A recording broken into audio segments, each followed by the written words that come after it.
महाविकास आघाड़ी ने राज्य में महिलाओं के खिलाफ हिंसा की घटनाओं के विरोध में आज 24 अगस्त को महाराष्ट्र बंद का आह्वान किया था। हालांकि बॉम्बे हाई कोर्ट ने फैसला सुनाते हुए इसे सिरे से खारिज कर दिया। हाई कोर्ट का यह निर्देश महाविकास आघाड़ी के लिए बड़ा झटका साबित हुआ है। इससे राज्य में एक बार फिर राजनीतिक माहौल गरमाने के आसार है। इस मामले में अब ठाकरे गुट नेता सांसद संजय राउत ने तीखी प्रतिक्रिया दी है। कोर्टानं एक निर्णय दिला। सरकारचा सदा आवडता याचिकाकर्ता जो प्रत्येक वेळेला सरकारला मदत करण्यासाठी विशेषतः फडणवीसांना मिंध्यांना आघाडीवर असतो, त्याच्या याचिकेवर कोर्टाने निर्णय दिला। ही याचिकाकर्त्याची प्रतिष्ठा काय, याचिकाकर्त्याचं योगदान काय, महाराष्ट्रामध्ये अल्पवयीन मुलीवर अत्याचार होत आहे, याची जबाबदारी भविष्यामध्ये हा याचिकाकर्ता है, जिस पिटिशनर लेने वाला है या कोर्ट लेने वाला है, क्या करेंगे। हम उनका आक्रोश, त्यांचा आक्रोश देशभरात पोहोचवण्यासाठी आजचा बंद होता। हा काय राजकीय बंद नव्हता,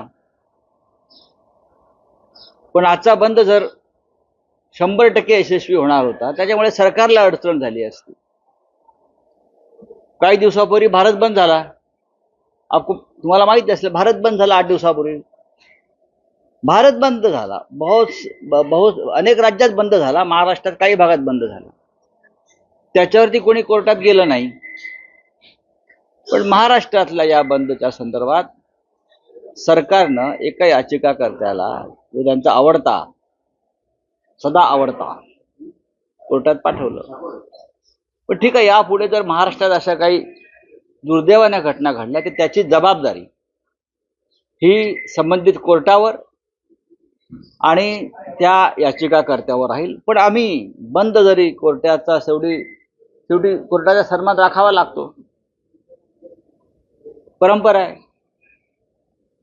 त्याच्यामुळे आम्ही कोर्टाचा सन्मान राखून जरी बंद मागे घेतला असला तरी आज महाविकास आघाडी राज्यभरामध्ये तोंडाला काळ्या पट्ट्या बांधून किंवा काळ्या पट्ट्या दंडाला बांधून आम्ही आज रस्त्यावरती उतरू। आता 11 वाजता माननीय शिवसेना पक्षप्रमुख उद्धव ठाकरे साहेब आणि असंख्य शिवसैनिक शिवसेना भवनासमोर अशा प्रकारच्या आंदोलनात स्वतः ते सहभागी होतील। जयंतराव पाटील होणार आहेत, नाना पटोलेजी होतील, सगळे होणार आहेत राज्यभरामध्ये। आज तुम्हाला दिसेल हा लोकभावनेचा उद्रेक आहे, हा साधा विषय नाहीये।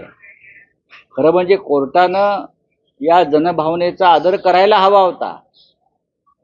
ज्या पद्धतीचं राज्य या महाराष्ट्रात सुरू आहे, इथे कोणीही सुरक्षित नाहीये। कोर्टाला सुद्धा मुली बाळी लेकी सुना आहेत, हे लक्षात घ्या। कोर्ट सुद्धा माणूसच आहे आणि न्यायदेवता सुद्धा एक स्त्री आहे। न्यायदेवता सुद्धा स्त्री आहे, लक्षात घ्या। आणि आज या देशामध्ये न्यायदेवतेवर सुद्धा अत्याचार होतो, म्हणून आमची लढाई होती। पण शेवटी कोर्टानं अशा प्रकारचा निर्णय का दिला, आम्ही असं म्हणणार नाही की दबावाखाली दिला। जसं आमच्या शिवसेनेच्या एका खटल्या संदर्भात तारखावर तारखा पडतायत, हा सुद्धा राज्यघटनेवर एक प्रकारे बलात्कारच आहे।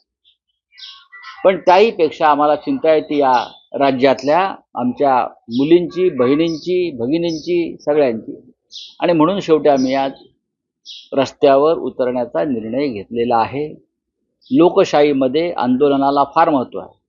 जर आंदोलनच नसतील, आमचा आवाजच कोणी दाबणार असेल तर लोकशाही काय काम आहे, लोकशाही कुछ काम आहे।